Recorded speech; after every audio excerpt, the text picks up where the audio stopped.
Hello my dear aspirants, स्वागत है आपका हमारे इंग्लिश ग्रामर के लेक्चर्स में। हमारा उद्देश्य है कि हिंदी मीडियम का स्टूडेंट कॉम्पिटिशन्स में इंग्लिश मीडियम के स्टूडेंट से आगे निकले। तो चलिए इस उद्देश्य को पूरा करने के लिए आज हम पढ़ते और समझते हैं वर्ब्स को। तो सबसे पहले मैं अपने हिंदी मीडियम के स्टूडेंट्स से पूछना चाहूंगा, समझना चाहूंगा कि वो वर्ब्स से क्या समझते हैं, आप वर्ब्स को कैसे परिभाषित करते हैं, ये जानना चाहूंगा। जिनके मन में वर्ब्स का मतलब क्रिया आया, मैं उनको बता दूं कि आप वापस वही गलती कर रहे हैं इंग्लिश को एज अ सब्जेक्ट लेने की। हम हिंदी नहीं इंग्लिश पढ़ रहे हैं, इसलिए वर्ब्स को परिभाषित करने की कोशिश कीजिए। अब अपनी वर्ब्स की समझ का इस्तेमाल करके मुझको ये बताइए कि क्या वॉकिंग, बर्निंग, डांसिंग ये वर्ब्स है या नहीं। अगर आपका जवाब हाँ है तो आपको वर्ब्स की समझ नहीं है। मैं बताता हूँ कि कैसे, बस मेरे साथ वीडियो में बने रहिए। वीडियो के अंत तक आपको सब कुछ क्रिस्टल क्लियर हो जाएगा। इस बात को समझने के लिए कि क्यों हमें वॉकिंग, डांसिंग, बर्निंग को वर्ब्स नहीं कहना चाहिए, हम कुछ एग्जाम्पल्स लेते हैं। जिसमें पहला सेंटेंस है आई एम वॉकिंग। इस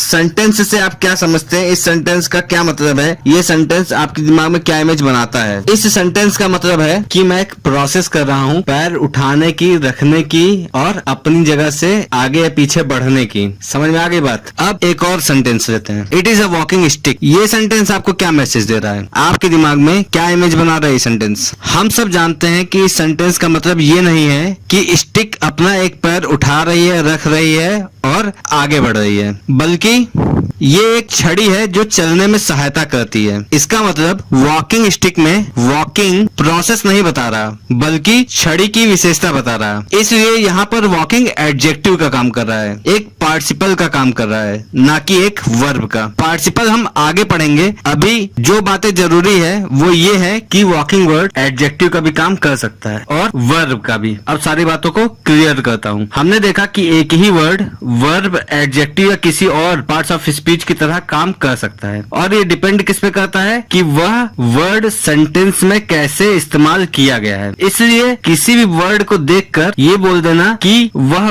वर्ब है गलत होता है, बल्कि हम तभी किसी वर्ड को वर्ब बोलेंगे जब वो उस सेंटेंस में किसी प्रोसेस के होने की जानकारी दे रहा होगा। इसलिए हमारा वॉकिंग, बर्निंग और डांसिंग को वर्ब कहना गलत था, क्योंकि वो किसी सेंटेंस में नहीं थे जो हम डिसाइड कर पाते हैं कि वो वर्ब थे या कोई और पार्ट्स ऑफ स्पीच थे। अब चलिए वर्ब्स को परिभाषित करते हैं। तो किसी भी सेंटेंस में वह वर्ड या पार्ट जो किसी प्रोसेस के होने की जानकारी दे उसे वर्ब कहते हैं। जैसे आई एम वॉकिंग में वॉकिंग जानकारी दे रहा था कि कोई बंदा पैर उठा रहा है, रख रहा है और आगे या पीछे बढ़ रहा है। तो इस वीडियो में हमको दो बातें याद रखनी है। पहली कि किसी वर्ड को देखकर ये डिसाइड करना उचित नहीं है कि वह कौन सा पार्ट्स ऑफ स्पीच है। ये हम किसी सेंटेंस में उस वर्ड के यूज को देखकर ही बता सकते हैं कि वह वर्ड उस सेंटेंस में किस पार्ट्स ऑफ स्पीच की तरह काम कर रहा है। और दूसरी बात, किसी सेंटेंस का वह वर्ड या पार्ट जो किसी प्रोसेस के होने की जानकारी दे उसे हम वर्ब कहते हैं। तो इस वीडियो में हमने देखा कि verb gives us information about process. Next video में